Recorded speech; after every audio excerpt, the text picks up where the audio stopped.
कब कहाँ और क्या बोलना है यह सीखने में उम्र निकल जाती है।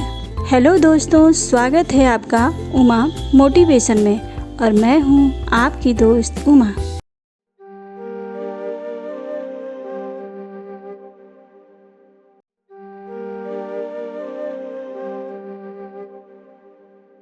तो चलिए शुरू करते हैं आज की मोटिवेशनल कहानी।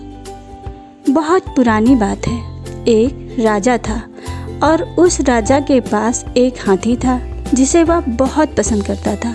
राजा की शाही सवारी उस गजेंद्र नाम के हाथी के बिना अधूरी थी। वैसे तो राजा के पास एक से बढ़कर एक घोड़े हाथी थे, पर गजेंद्र उनका सबसे पुराना और वफादार हाथी था।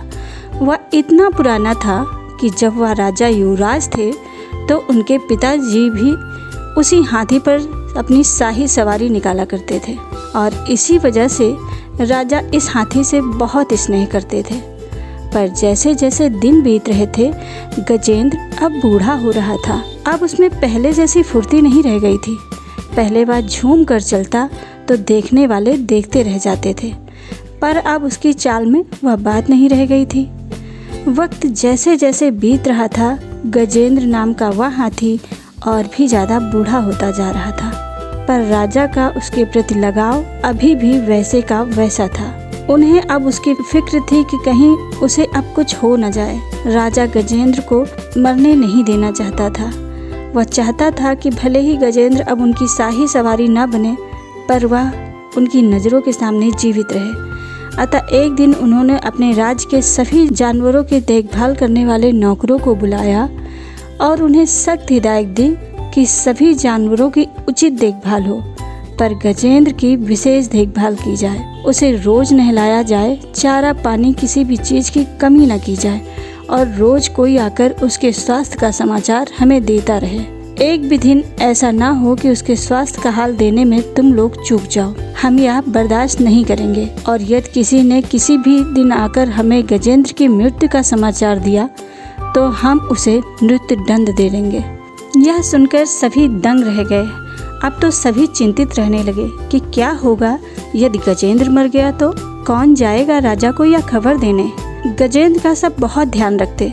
समय समय पर चिकित्सक गजेंद्र को देखने आते रहते और हर दिन गजेंद्र के स्वास्थ्य का समाचार राजा को देने कोई न कोई जाता रहता। पर इस दुनिया में बुढ़ापे से बड़ी कोई बीमारी नहीं और मृत्यु से बड़ा कोई सच नहीं। फिर वही हुआ जिसका डर था। एक सुबह गजेंद्र नहीं उठा। उसकी आंखें हमेशा के लिए बंद हो गईं।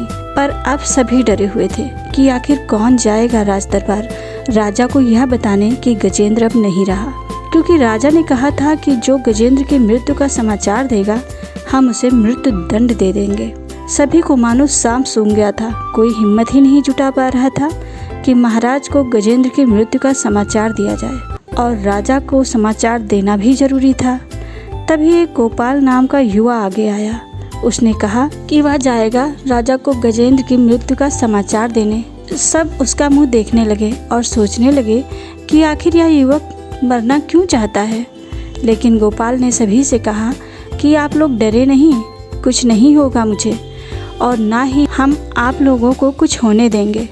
इतना कहकर वह युवक राजदरबार पहुंचा और राजा के सामने झुककर उनका सम्मान किया। राजा ने जब उससे अपने प्रिय हाथी गजेंद्र का हाल चाल पूछा तो वह बोला, महाराज, गजेंद्र ना तो जग रहा है और ना ही सो रहा है।